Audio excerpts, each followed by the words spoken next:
Alhamdulillahi Rabbil Alamin wal 'aqibatu lil muttaqin wala 'udwana illa 'alal zalimin. Ashhadu an la ilaha illallah wahdahu la syarika lah wa ashhadu anna Muhammadan 'abduhu wa rasuluh alladzi la nabiyya ba'dahu. Allahumma salli wa sallim wa barik ala sayyidina Muhammad wa ala ali sayyidina Muhammad. Amma ba'd, faya ibadallah, usikum wa iyaya bitaqwallah. Ittaqullah faqad fazal muttaqun. قال الله تعالى في القرآن الكريم قل إنما أنا بشر مثلكم يوحى إلي أنما إلهكم إله واحد فمن كان يرجو لقاء ربه فليعمل عملا صالحا ولا يشرك بعبادة ربه أحدا. صدق الله العظيم. Hadirin jemaah Jumat yang berbahagia, alhamdulillah, rasa syukur pada Allah Azza wa Jalla. Di Jumat pertama bulan Syawal ini, Allah Subhanahu wa Ta'ala masih memberikan kepada kita kesehatan, kesempatan untuk berubudiyah kepadanya, agar nantinya ketika menghadapnya kita semua menjadi orang-orang yang husnul khatimah. Salawat serta salam kepada baginda Rasulullah sallallahu alaihi wasallam. Allahumma salli ala sayyidina Muhammad wa ala ali sayyidina Muhammad. Mudah-mudahan baginda Rasulullah sallallahu alaihi wasallam memberikan syafaat kepada kita semua di akhirat kelak. Amin ya rabbal alamin. Dan demikian juga mudah-mudahan dengan salawat tersebut Allah curahkan rahmat kepada kita semua, terutama di majelis yang kita cintai ini. Hadirnya Jumat yang berbahagia, mari kita tingkatkan keimanan dan ketakwaan kepada Allah dengan menjalankan perintah Allah Subhanahu wa Ta'ala, menjauhi larangan Allah Subhanahu wa Ta'ala. Karena dengan takwa itulah yang dapat mengantarkan kita bertemu dengan zat Allah Subhanahu wa Ta'ala untuk menerima pembalasan yang baik dari Allah Subhanahu wa Ta'ala.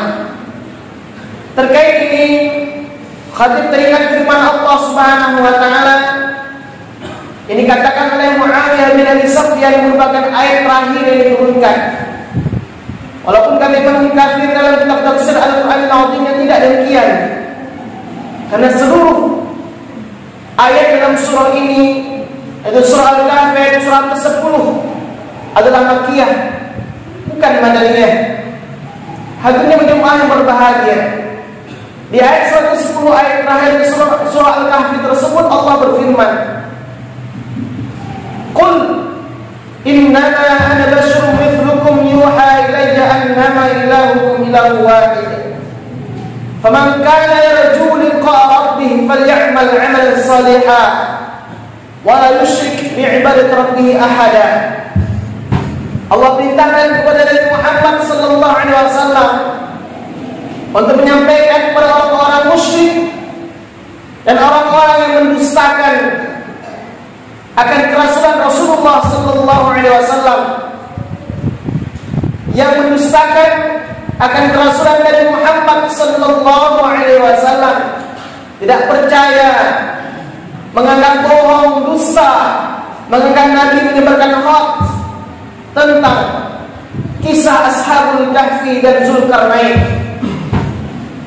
Hadirnya jemaah yang berbahagia, apa yang harus disampaikan oleh Nabi kepada orang-orang musyrik ketika itu yang menjadi asbab nuzul ayat ini, yang harus disampaikan oleh Nabi kepada mereka adalah innama ana basyarum mithlukum, bahwasannya saya adalah manusia biasa seperti kalian. Hadirin jemaah Jumat yang berbahagia, bedanya Nabi Muhammad sallallahu alaihi wasallam dengan kita yang juga adalah manusia biasa sama hal seperti Nabi. Letak perbedaan kita dengan Nabi Muhammad sallallahu alaihi wasallam adalah Nabi Muhammad sallallahu alaihi wasallam menyampaikan sesuatu bukan atas hawa nafsunya, wa ma yantiqu 'anil hawa, menyampaikan sesuatu bukan hasil buah pikirannya, tapi berdasarkan apa yang dititahkan oleh Allah Subhanahu wa taala. Kalaupun ada perkara-perkara gaib yang terjadi di masa lampau yang disampaikan oleh Nabi Muhammad sallallahu alaihi wasallam, yang dikisahkan oleh Nabi Muhammad sallallahu alaihi wasallam, atau mungkin peristiwa yang akan datang, itu semua adalah wahyu dari Allah Subhanahu wa taala. Qul innama ana basyarum mithlukum yuha ilayya, yang diwahyukan kepadaku. Apa yang Allah wahyukan kepada Nabi Muhammad sallallahu alaihi wasallam? Sebelum kita beranjak kepada apa yang diwahyukan oleh Allah kepada Nabi, perlu kita ketahui, jelaskan dalam kitab Hasyiah Ibnu Abi Jamrah, beberapa metode wahyu yang terjadi pada Rasulullah sallallahu alaihi wasallam. Setidaknya dijelaskan dalam kitab tersebut ada 8 cara. Salah satunya adalah para nabi, tidak hanya Nabi Muhammad sallallahu alaihi wasallam, menerima wahyu lewat mimpi. Maka mimpi mereka disebut dengan ru'yah salihah, ru'yah sadiqah, mimpi yang benar adanya. Kemudian ada juga cara wahyu datang kepada para nabi, kepada Rasulullah SAW, khususnya adalah dengan diutusnya malaikat Jibril alaihissalam, menyamar sebagai manusia biasa. Mungkin kita pernah mendengar hadis Rasulullah yang terdapat dalam kitab Arba'in An-Nawawiyah. Hadis yang kedua, bagaimana Umar bin Khattab mengisahkan datangnya seorang laki-laki yang berpakaian sangat putih, rambutnya sangat hitam. Apa bunyi hadisnya? Kata Umar bin Khattab, "Ilqala alaina rajulun syadidus sawadi sa'ri, la yura 'alaihi atharus safar." Tiba-tiba bainama nahnu julusun 'inda Rasulillah, ketika kami sedang duduk bersama Rasulullah SAW, kata Umar bin Khattab, "Ilqala alaina rajulun." Tiba-tiba datang menghampiri kami seorang laki-laki yang pakaiannya sangat putih, rambutnya sangat hitam. Tak nampak darinya bekas baru mengadakan perjalanan ataupun safar. Laki-laki tersebut datang menghampiri Nabi Muhammad SAW. Fasnada rukbatayhi ila rukbatayhi, menyenderkan, merapatkan kedua lututnya dengan lutut Nabi Muhammad SAW. Lalu laki-laki ini kata Umar bin Khattab bertanya tentang Islam, tentang ihsan, tentang iman, tentang kapan hari kiamat. Namun Nabi tak mampu menjawab kapan terjadi hari kiamat, karena Nabi katakan yang bertanya tentu lebih tahu dari siapa yang ditanya. Artinya laki-laki ini bukan orang biasa. Kemudian hadirin jemaah Jumat yang berbahagia, laki-laki tersebut bertanya terakhir kali tentang tanda-tanda hari kiamat. Itulah hal-hal singkat yang ditanya oleh laki-laki tersebut, yang pada akhirnya Umar bin Khattab penasaran bertanya kepada Nabi, siapa laki-laki itu? Rasul menjawab, dia adalah Jibril, datang untuk mengajarkan perihal agama kepada kalian. Hadirin jemaah yang berbahagia, makanya dari itu Jibril datang menyamar sebagai manusia biasa untuk menyampaikan wahyu kepada Rasulullah SAW. Ada yang mengatakan bukan Jibril yang menyamar sebagai manusia, tapi Nabi Muhammad SAW disumpahkan dengan rupa malaikat agar dapat berjumpa dengan malaikat Jibril dan dapat menerima wahyu dari Allah Subhanahu wa taala. Walaupun demikian, pendapat ini adalah pendapat lemah. Yang rojihnya, yang kuat adalah pendapat yang pertama tadi, malaikat Jibril yang datang menghampiri Nabi menyerupai laki-laki biasa. Ada metode wahyu, cara wahyu yang sangat menyakiti Nabi. Ketika Nabi menerimanya, terkisah Nabi menerimanya. Kenapa? Karena metodenya berupa seperti bunyi lonceng, seperti jawas. Maka ketika Nabi datang wahyu dengan cara seperti bunyi lonceng, Nabi merasa sakit telinganya. Sehingga ketika Nabi sudah sadar dari sakitnya, lalu Nabi mengerti apa disampaikan oleh malaikat Jibril. Ini adalah beberapa hal cara wahyu turun kepada Nabi Muhammad sallallahu alaihi wasallam. Hadirin Jumat yang berbahagia, apa yang diwahyukan oleh Allah Subhanahu wa taala kepada Nabi Muhammad? Yuha ilayya annama ilahukum ilahu wahid. Yang Allah wahyukan kepada Nabi adalah annama ilahukum ilahu wahid. Bahwasannya Tuhan kalian adalah Tuhan yang esa. Artinya Allah perintahkan kepada Nabi Muhammad sallallahu alaihi wasallam untuk menyampaikan kepada orang-orang musyrik yang masih menyekutukan Allah, bahwasanya tidak Tuhan selain Allah Subhanahu wa taala yang patut untuk disembah. La ilaha illallah. Nah, dakwah pertama Nabi Muhammad sallallahu alaihi wasallam ketika berada di Makkah 13 tahun lamanya. Makanya surah Al-Kahfi ini semuanya Makkiyah. Hadirin jemaah yang berbahagia, 13 tahun Nabi berada di Makkah, tujuannya adalah mendakwahkan tauhid, mengesahkan Allah Subhanahu wa taala, menyampaikan la ilaha illallah yang bermakna la ma'budu bihaqqin fi waqi'i illallah. Kata ulama-ulama tauhid mutaqaddimin, yang bermakna la mustaghnan an kulli ma siwa muftakiran an kulli ma 'ada illallah. Kata ulama mutaakhirin sebagaimana termaktub dalam kitab Fathul Majid ini tulis oleh Syekh Rabi Al-Jari Al-Bantani. Maknanya apa? Bahwa tidak ada zat yang disembah, yang patut disembah dengan sebenar-benarnya sesuai dengan fakta, melainkan Allah Subhanahu wa taala. Dan tidak ada zat yang tidak membutuhkan kepada selainnya, melainkan Allah Subhanahu wa taala. Dan tidak ada zat yang membutuhkan, yang dibutuhkan oleh selainnya, melainkan Allah Subhanahu wa taala. Artinya Allah lah Tuhan satu-satunya, tidak Tuhan melainkan Allah Subhanahu wa taala yang layak untuk disembah.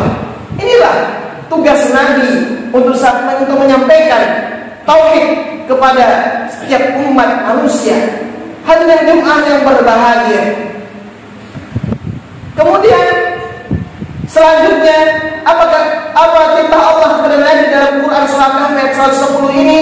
Faman kana yarju liqa'a rabbih, maka barang siapa yang ingin berjumpa dengan Tuhannya, dalam artian mendapatkan pahala dari Allah Subhanahu wa taala, mendapatkan balasan dari Allah Subhanahu wa taala, balasan yang baik tentunya, sebagaimana disebutkan Imam Abu Fida Ismail bin Katsir dalam kitab tafsir Ibnu Katsirnya.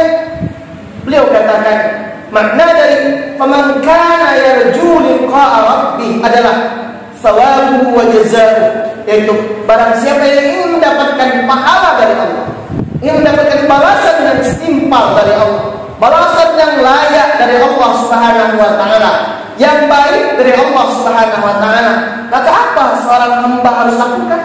Falyamal amalan salihah, maka hendaklah dia melakukan amalan salih.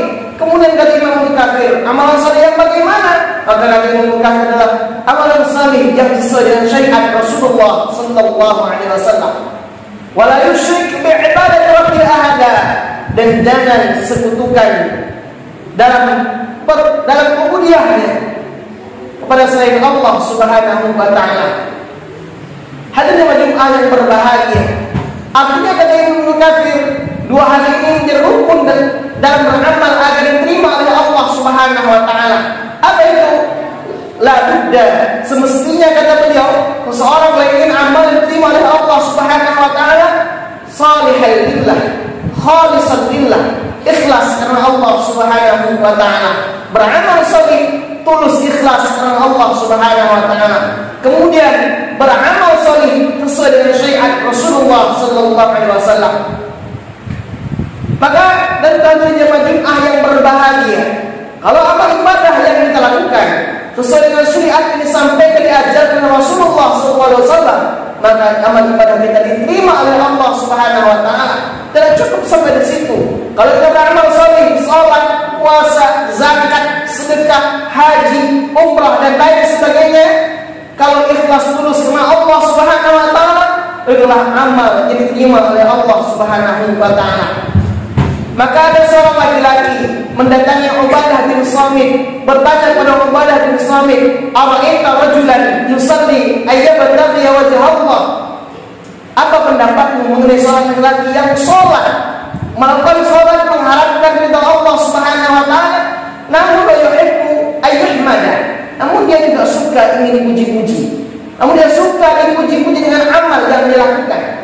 Ada juga seorang laki-laki wa yasumu wa yabtaghi wajha Allah wa yuhibbu ayyuhmada. Ada juga seorang laki-laki yang berpuasa mengharapkan ridha Allah Subhanahu wa taala, namun dia masih suka dipuji. Ada laki-laki wa yatasaddaq wa yatasaddaq wa yabtaghi wajha Allah.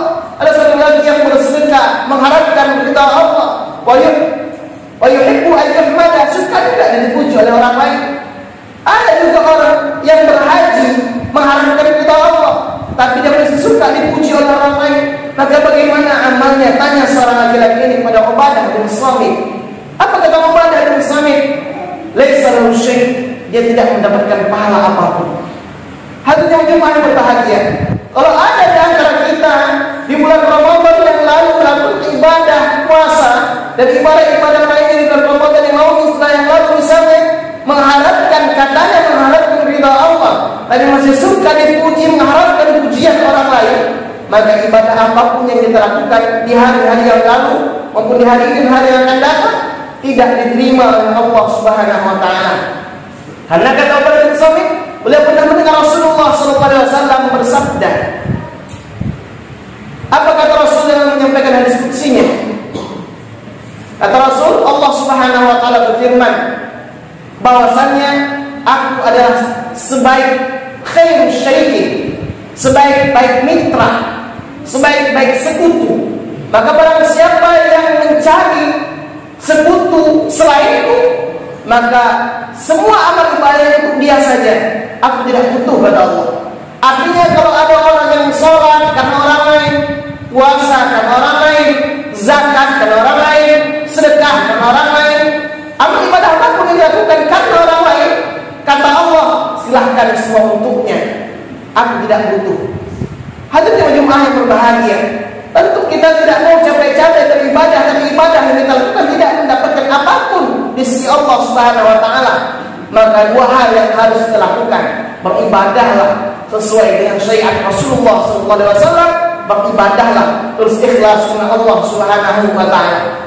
Artinya kalaupun ada hal baru yang tidak pernah dilakukan di zaman Rasul, bukan berarti hal baru tersebut sesat.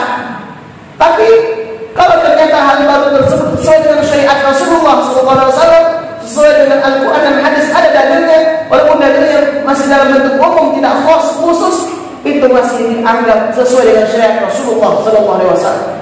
Sama halnya seperti tarawih yang dilakukan pada masa Umar bin Khattab radhiyallahu anhu. Pada masa Nabi tidak dilakukan berjamaah, namun pada masa Umar bin Khattab dilakukan berjamaah 20 rakaat.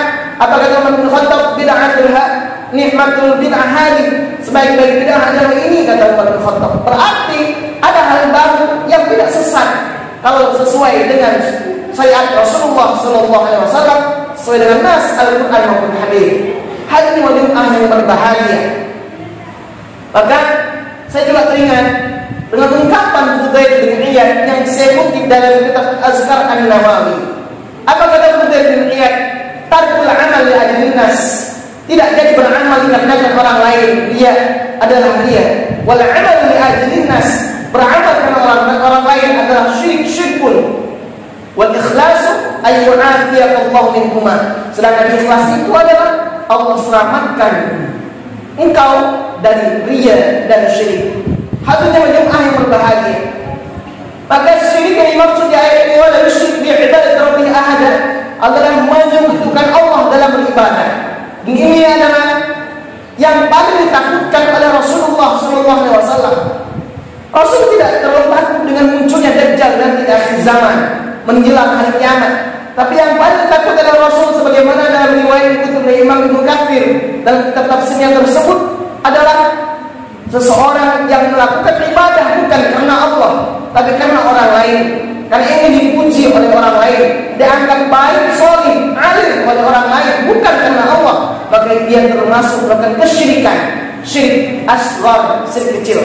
Hadirin jemaah yang berbahagia, maka syirik kecil ini termasuk dari riya. Maka mari kita jaga amal ibadah kita setelah Ramadan ini berlalu menjadi pribadi yang lebih baik lagi, semua karena Allah Subhanahu wa taala, bukan karena selain Allah Subhanahu wa taala. Karena la yanalallaha luhumuha wa la dima'uha walakin yanalul taqwa minkum. Tidak sampai daging dan darah kepada Allah Subhanahu wa taala, tidak sampai daging dan darah kalian kepada Allah Subhanahu wa taala, namun yang sampai adalah takwa dari kalian. Kata Imam Nawawi ad-Damashqi dalam kitab tafsir dan kitab Al-Azkar an-Nawawiyahnya, mengutip tafsir dari Abdullah bin Abbas. Kata Abdullah bin Abbas, makna dari walakin yanalul taqwa minkum adalah walakin yanalun niyat minkum. Namun yang sampai pada Allah adalah niat dari kalian. Tulus ikhlasnya kita karena Allah, maka amal ibadah kita terima oleh Allah Subhanahu wa taala. Kalau tidak tulus ikhlasnya kita karena Allah, maka semuanya sia-sia. Maka berkurban pun kita bukan karena Allah, maka kurban yang kita kurbankan baik darah maupun dagingnya tidak sampai kepada Allah, namun yang sampai itu adalah ketulusan kita karena Allah Subhanahu wa taala. Sebagaimana pengakuan kita dalam setiap sholat, inna salati wa nusuki wa mahyaya wa mamati lillahi rabbil alamin. Kita akui, kita ikrarkan semua ibadah kita, sholat, hidup, mati, semuanya karena Allah Subhanahu wa taala, bukan karena selain Allah Subhanahu wa taala. Mudah-mudahan bermanfaat dari khatib khususnya, umumnya bagi kita semua. Barakallahu li wa lakum bil azim wa nafa'ani wa iyyakum bima fihi min al-ayati dzikril hakim wa taqabbala minni wa minkum tilawatahu innahu huwal ghafurur rahim.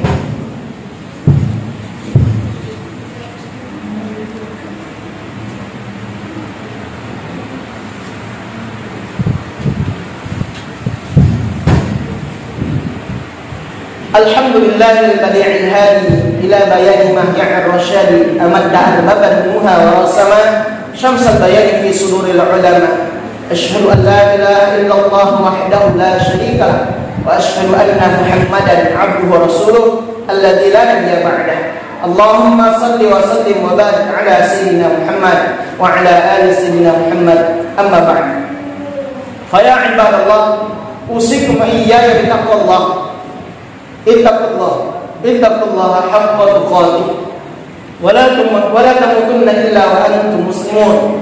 Qala Allah ta'ala fil Qur'anil Karim, qul huwallahu ahad, Allahus samad, lam yalid wa lam yulad wa lam yakul lahu kufuwan ahad. Wa qala ta'ala fi ayatin ukhra, innallaha wa malaikatahu yusalluna 'alan nabi ya ayyuhalladzina amanu sallu 'alaihi wa sallimu taslima.